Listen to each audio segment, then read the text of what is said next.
नमस्कार मेरे प्यारे दोस्तों एंड डियर स्टूडेंट। आज हम आप लोगों के लिए लेके आए हैं एक बहुत ही अच्छा टॉपिक, इंडियन पॉलिटिक के बारे में, भारतीय राजनीति के बारे में, भारतीय संविधान के बारे में हम पढ़ेंगे, जिसमें से सबसे महत्वपूर्ण टॉपिक माना जाता है संसद, पार्लियामेंट। संसद जो है कि एग्ज़ाम के पॉइंट ऑफ व्यू से बहुत ही ज़्यादा इम्पॉर्टेंट है। संसद से एग्ज़ाम में बहुत ज़्यादा मात्रा में क्वेश्चंस बनते हैं और पूछे भी जाते हैं। तो चलिए दोस्तों, बिना लेट किए शुरू करते हैं आज की क्लास। ठीक है, ओके। तो देखिए, हम संसद को जानने से पहले हम जान लें सरकार के कुछ अंग होते हैं। जी हाँ, ये जो सरकार होती है इनके 3 अंग होते हैं। एक होता है विधायिका, एक होता है कार्यपालिका, एक होता है आपका न्यायपालिका। ओके। और ये जो विधायिका होता है, अब ये सरकार की क्या है, अंग है। अब ये जो विधायिका होता है इसका काम ही होता है कानून को बनाना, किसी नए कानून को बनाना या पुराने कानून को चेंज करना, नया कानून लागू करना। ठीक है, कानून के बारे में, कानून के विषय में जो भी बात होगा वो कौन करेगा, विधायिका। विधायिका का काम यही होता है कानून को बनाना, चेंज करना, बदलना। ठीक है, उसके बाद आपका आता है कार्यपालिका।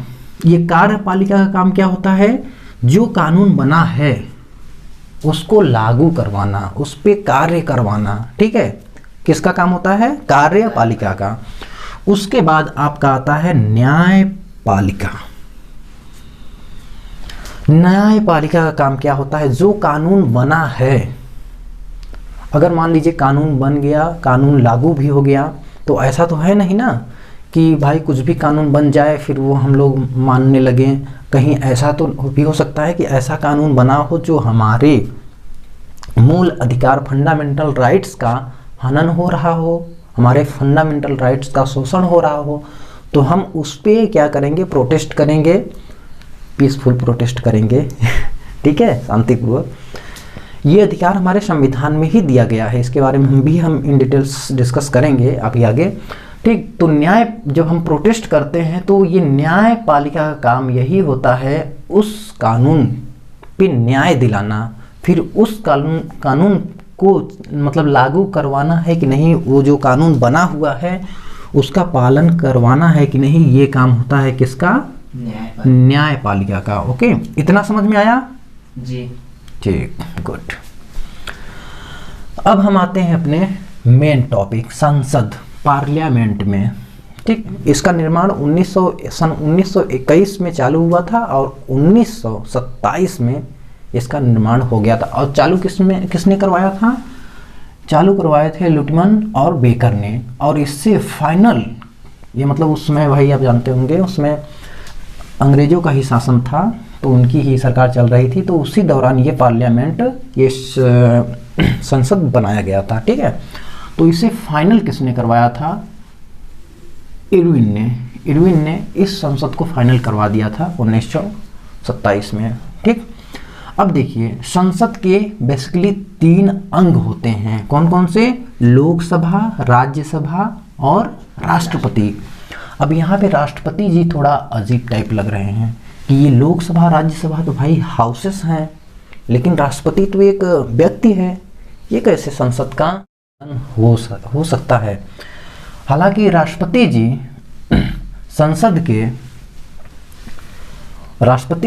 संसद के सदस्य नहीं होते हैं, फिर भी यह संसद के एक अंग हैं। ठीक, सदन सिर्फ 2 ही होता है, कौन कौन सा, लोकसभा और राज्यसभा, लेकिन ये फिर भी एक संसद के मतलब अंग हैं, क्योंकि राष्ट्रपति के पास एक तरह का पावर है। वो कैसा पावर, ये कोई भी कानून एक चीज़ और आप जान लीजिए, अब ये जो संसद है ये एक्चुअली विधायिका में ही आता है। संसद किस में आता है, विधायिका में ही ये संसद आता है। तो इसका मतलब यही हुआ, संसद का मेन काम क्या है, कानून बनाना। विधायिका का मेन काम क्या है, कानून बनाना। तो संसद किस में आता है, विधायिका में।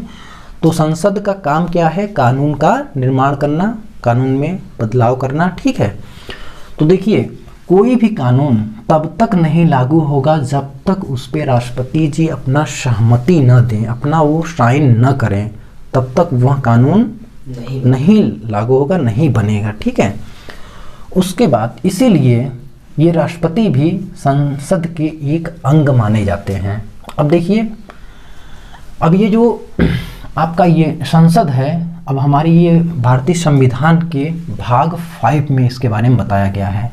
भाग 5 और संसद का जिक्र अनुच्छेद 29 से लेके 122 तक किया गया है। अब देखिए, अब हम यहाँ पे जानेंगे ये जो संसद होता है, अब हम जानेंगे कि एक्चुअली में ये संसद हमारे किस अनुच्छेद में आता है। तो संसद जो आपका आता है, ये आता है 79 में। ठीक, कौन से अनुच्छेद में आता है संसद? 79 में। और उसके बाद आपका राज्यसभा किस अनुच्छेद में आता है? 80 में। और ये लोकसभा कितने में आता है? 81 में। ठीक, इतना समझ में आया। और ये जो है आपका राष्ट्रपति जी, ये किस अनुच्छेद में आते हैं? 52 में। ठीक, राष्ट्रपति जी किस में आते हैं? 52 में। ओके डियर, तो अब हम यहाँ पे देखते हैं संसद प्रणाली को सरकार का वेस्टमिंस्टर मॉडल कहा जाता है। वेस्टमिंस्टर मॉडल क्यों कहते हैं? क्योंकि ये जो संसद प्रणाली है, ये वेस्टमिंस्टर मॉडल है कहाँ का? ये एक्चुअली है ब्रिटिश का। ठीक है, तो ये संसद जो प्रणाली है, ये संसद जो प्रणाली लिया गया है, ये कहाँ से लिया गया है? किसके संविधान से लिया गया है? तो ये ब्रिटिश से ही लिया गया है। ओके, लेकिन अगर ये कोई पूछे कि ये पार्लियामेंट, ये संसद जो वर्ड है, ये कहाँ से लिया गया है, तो इसका आंसर होगा फ्रांस से। संसद प्रणाली, पार्लियामेंट जो मॉडल है, ये कहाँ से लिया गया है? ब्रिटिश से। लेकिन ये जो वर्ड है इंग्लिश का पार्लियामेंट, ये कहाँ से लिया गया है? फ्रांस से। ओके, इतना क्लियर है। अब देखिए, हम थोड़ा सा जान लेते हैं लोकसभा और राज्यसभा। हम इसके बारे में इन डिटेल्स और आगे डिस्कस करेंगे। ओके, अब ये देखिए, लोकसभा का और राज्यसभा का मतलब क्या होता है। देखिए, लोकसभा को यूके में कहते हैं हाउस ऑफ कॉमन। कहने का मतलब लोकसभा मतलब लोगों का सभा। ठीक, इनमें आम जनता का सभा, इसीलिए इसे कहते हैं हाउस ऑफ कॉमन।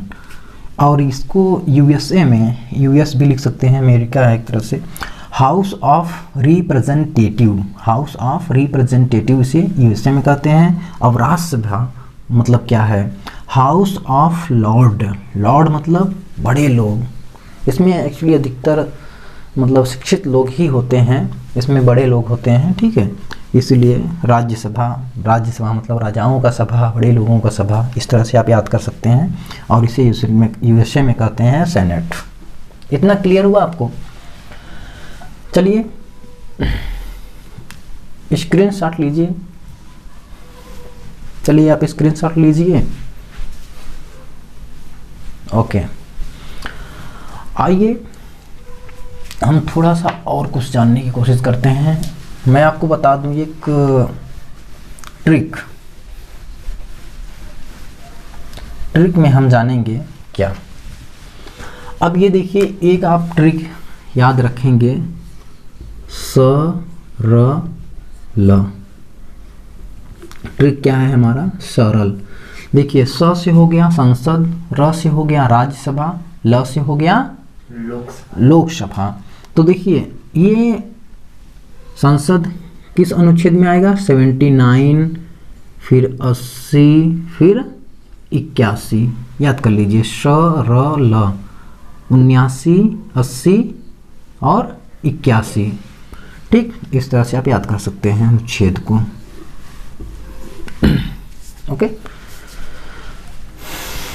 अब हम समझते हैं कि ये जो संसद होता है, इसकी बिल्डिंग कैसे होती है। संसद की जो बिल्डिंग होती है वो कैसे होती है। मान लीजिए ये पूरा आपका हॉल संसद हो गया। अब देखिए, ये क्या होता है?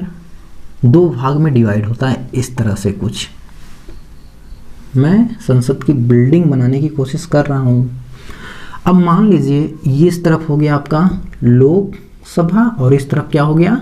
राज्यसभा। ठीक, और ये होता है आपका सेंट्रल हॉल। ये बीच में क्या होगा? Central hall. ठीक, इधर लोकसभा और इधर राज्यसभा, इस तरह से बिल्डिंग होती है संसद की, ठीक। क्योंकि संसद तो एक हाउस है ना, एक बड़ा सा हाउस। ओके, अब देखिए, अब ये सेंट्रल हॉल क्या होता है, में क्या होता है, संयुक्त अधिवेशन बुलाया जाता है। अब ऐसा तो होगा नहीं कि लोकसभा के राज्यसभा में आके बैठ जाएंगे, राज्यसभा के लोकसभा में आके बैठ जाएंगे, ऐसा नहीं है। अगर जिस भी कुछ ऐसी स्थिति आ गई कि हमें संयुक्त अधिवेशन बुलाना है तो यहीं बुलाया जाता है। और यही वो जगह है जहाँ पे हमारे संविधान का निर्माण हुआ था। कहाँ हुआ था? सेंट्रल हॉल में ही बैठ के सभी लोगों ने संविधान का निर्माण किया था। ओके, तो आज हमने मतलब मोटा मोटा हम लोग आज पढ़ लिए हैं संसद के बारे में, जो भी, ठीक। तो ओके डियर, आज के लिए बस इतना ही रखा जाएगा। उसके बाद हम अगले अपने नेक्स्ट टॉपिक में पढ़ेंगे, नेक्स्ट क्लास में पढ़ेंगे लोकसभा के बारे में। इसी बारे में अच्छे से समझाएंगे आपको कि एक्चुअली में लोकसभा क्या होता है। तब ठीक है, वीडियो अच्छा लगा है तो प्लीज़ वीडियो को लाइक करें, सब्सक्राइब करें, शेयर करें, ज़्यादा से ज़्यादा लोगों तक हमारे वीडियो को पहुँचाएँ। Okay, bye, take care.